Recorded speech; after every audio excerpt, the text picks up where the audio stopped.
final knock. The moment my sister dropped her glass, I knew it was over. The room went silent. Everyone turned to look at her. Her face completely drained of color, because for the first time in her life, she wasn't in control of the story anymore. For years, she had lied, manipulated, and slowly destroyed my life piece by piece, and everyone believed her. But that night, I told the truth, and her entire world collapsed in front of everyone she cared about. If you've ever been betrayed by someone you trusted, especially family, this story is gonna hit hard.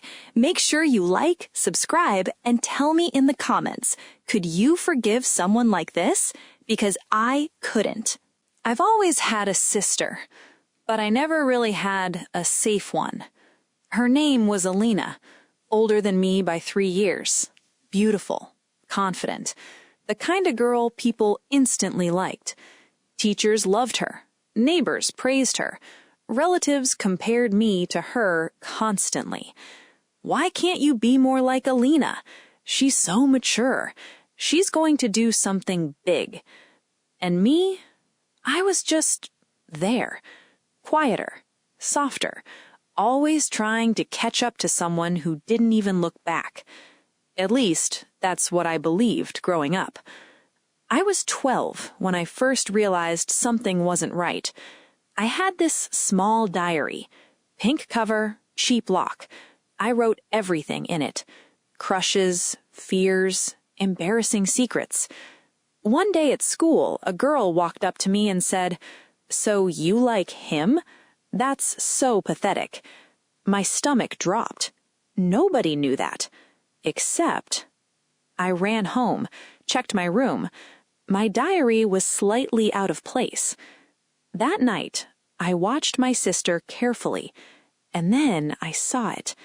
That smirk, that tiny, satisfied smile when I got in trouble for something I never explained properly. That was the first time I felt it. Not jealousy, not annoyance, something colder.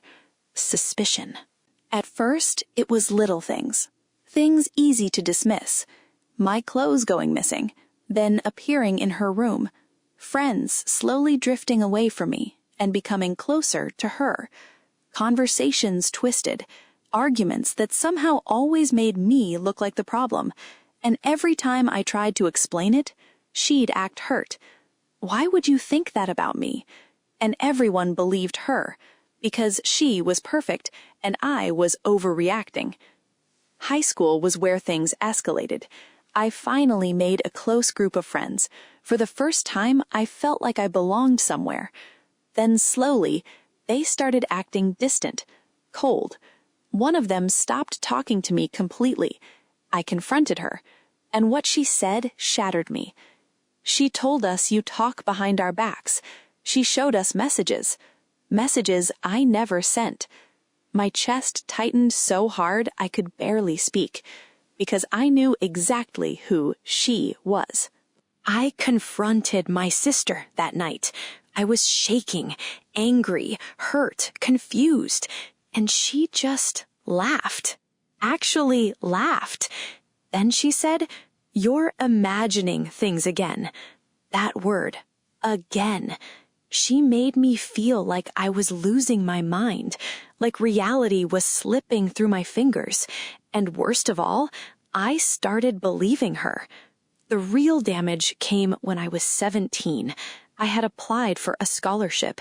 It was my chance to finally build something for myself, something that had nothing to do with her.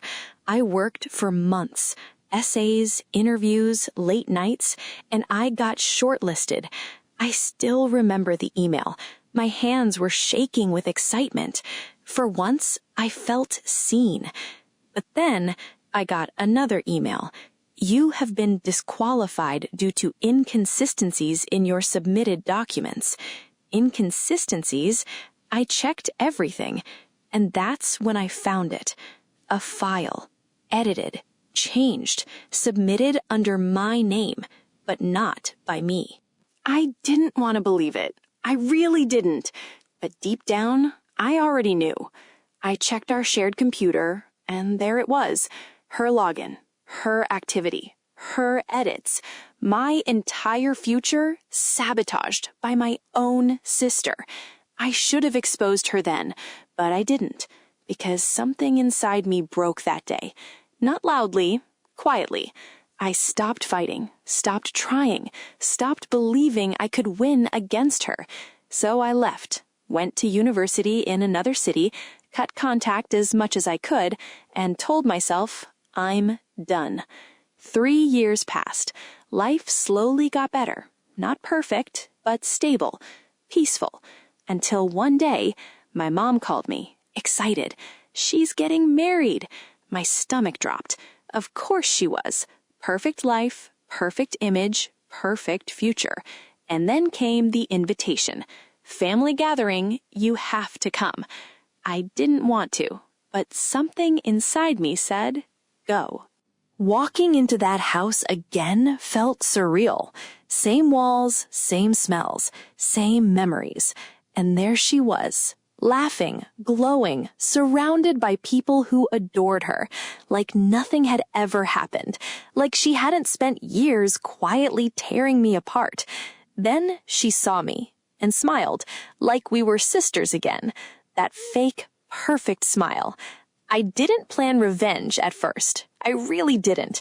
But then I overheard something. 2 of her friends whispering, "He doesn't know yet, right?" Of course not. She'd never tell him. Tell him what? My curiosity turned into something sharper, so I started paying attention, watching, listening, and slowly the truth came out. Her fiancé thought she was successful, independent, self-made. But the truth? She had been lying for years. Fake credentials, fake achievements, even parts of her job history, fabricated. And I knew something else, something worse. Some of those achievements, they weren't just fake, they were mine. That's when everything clicked. All those years, all that damage, all that silence. And suddenly, I wasn't scared anymore. I wasn't broken anymore. I was done. So I prepared, carefully, quietly, just like she used to. The engagement dinner. Everyone was there. Family, friends, his side. Perfect setting, perfect audience. She stood up to give a speech. Confident, radiant, lying effortlessly. And when she finished, I stood up. My voice was calm, but my heart beating like it was trying to escape my chest. I think there's something everyone should know. The room went quiet. She froze. I pulled out my phone. Screenshots, emails, files, proof. One by one, I told the truth. Not screaming, not emotional, just facts. Her face changed, smile fading, eyes wide, panic setting in. People started whispering. Her fiancé looked confused, then angry, then betrayed. Is this true? She tried to speak, tried to twist it, but this time she had nowhere to hide, because for the first time I had evidence, and everyone saw it. That glass, the one she dropped, that was the moment she realized she lost. Not just the image, not just the relationship, control. And that was everything to her. I didn't stay. I didn't need to, because revenge wasn't the point anymore. Truth was, and truth did what I couldn't do for years. It freed me. Some people don't destroy you loudly. They do it slowly, quietly, in ways that make you question your own reality. And sometimes the strongest thing you can do is stop protecting their lies. If this story hit you, make sure to like, subscribe, and share your thoughts below. Would you have exposed her or walked away? And click the next video on screen because the next revenge story might be even more shocking.